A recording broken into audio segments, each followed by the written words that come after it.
దీన్ని బట్టి నా దగ్గర జరిగే అంశాల సమాచారం ఎప్పటికప్పుడు తీసుకుంటున్నామని చావు తెలివితేటలు ప్రదర్శిస్తున్నారు. కానీ ఆ బాగా పెద్దగా ఉన్న నాయకుడికి అర్థం కావాల్సింది ఏంటంటే అక్కడేం జరుగుతుందో కూడా నాకు సమాచారం వస్తూనే ఉంటుంది. సో మీరు ఏ టైంలో ఎవరిని కలిశారు, నా మీద వ్యాఖ్యలు చేయడానికి మీరు ఎవరిని ప్రోత్సహించారు, మీరు ఎంత కింద స్థాయికి దిగజారి ఒక ఆడబిడ్డ మీద అటువంటి వ్యాఖ్యలు చేయించారు, ఇవన్నీ కూడా నేను చూస్తున్నా, గమనిస్తున్నా. నేను బలంగా కర్మ సిద్ధాంతాన్ని నమ్ముతున్నా. నేను మళ్ళీ చెప్తున్నా, ఇవాళ మీరు నన్ను ఒంటరి చేసి ఏదో చేయాలని అనుకోవచ్చు, నా మీద ఇటువంటి వ్యాఖ్యలు చేపించి శునకానందం పొందొచ్చు టెంపరీగా, కానీ దేవుడు అనేవాడు ఉన్నాడు. ఖచ్చితంగా అది మీకు తిరిగి కొట్టే సమయం వస్తుంది. ఒకటి. రెండు ఒక లిల్లీపుట్ నాయకుడు నల్గొండలో బీఆర్ఎస్ పార్టీని నాశనం చేసిన ఒక లిల్లీపుట్ నాయకుడు ఆమెవరు ఈమెవరు అని మా గురించి మాట్లాడుతూ ఉన్నారంటే మరి ఆయనకు ప్రోత్సాహం ఇస్తున్నది ఎవరో కూడా ప్రజలు ఆలోచించుకోవాలి. ఇవాళ నల్గొండ జిల్లాలో ఒక సీటు కూడా రాలే. ఆయన సీటు సావు తప్పి కన్నులొట్టవైన చందంగా చివరి నిమిషంలో అనుకోకుండా గెలిచినటువంటి సీటు. ఎన్నడూ ప్రజా ఉద్యమాలు చేయలే. కేసీఆర్ గారు లేకపోతే మరి నువ్వెవరు, అది కూడా ఆలోచించుకోవాలి కదా.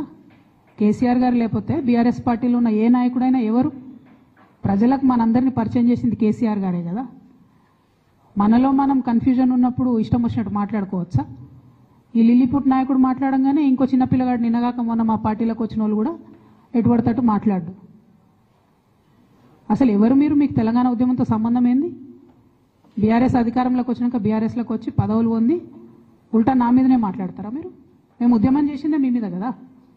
చిన్న పిల్లగానిలా ఉండు బాబు. నువ్వు పెద్దవాళ్ళ విషయాల్లో తలదూర్చకు, తెలియని విషయాల్లో అసలే తలదూర్చకు. నీ వెనకాల చాలామంది ఉన్నారు అని అనుకుంటున్నావేమో, వాళ్ళ సంగతి కూడా ప్రజలకు వస్తుంది, తెలుస్తుంది. ఎప్పుడో ఒకసారి అన్నీ బయటపడతాయి. ఒక ఆవేదనతో చెప్తున్నా, నేను ఉట్టిగా చెప్తలేను. రాజకీయం చేయొచ్చు, కానీ ఇంత నీచంగా ఒక ఇంటి ఆడబిడ్డ మీద ఇటువంటి మాటలు మీరే అనిపించి స్పందించకుండా ఉంటారా? తెలంగాణ ప్రజలు ఊరుకోరు, నేను చెప్తున్నా.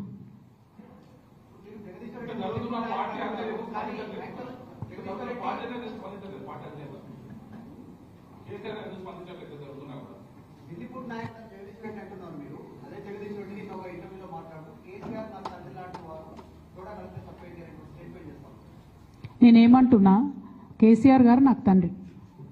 వారికి నేను అంతరంగికంగా రాసినటువంటి ఉత్తరాన్ని బయటపెట్టి మొత్తం పార్టీలో జరుగుతున్న అంశాలన్నీ బహిర్గతం చేసింది ఎవరు? ఇయాల ఆ అంశాలన్నీ బహిర్గతం చేసి నన్ను మాట్లాడడానికి ఫోర్స్ చేసి ఇప్పుడు మళ్ళీ దాని చుట్టూ ఇట్లాంటి డ్రామాలు ఆడుతున్నటువంటి వాళ్ళు ఎవరు?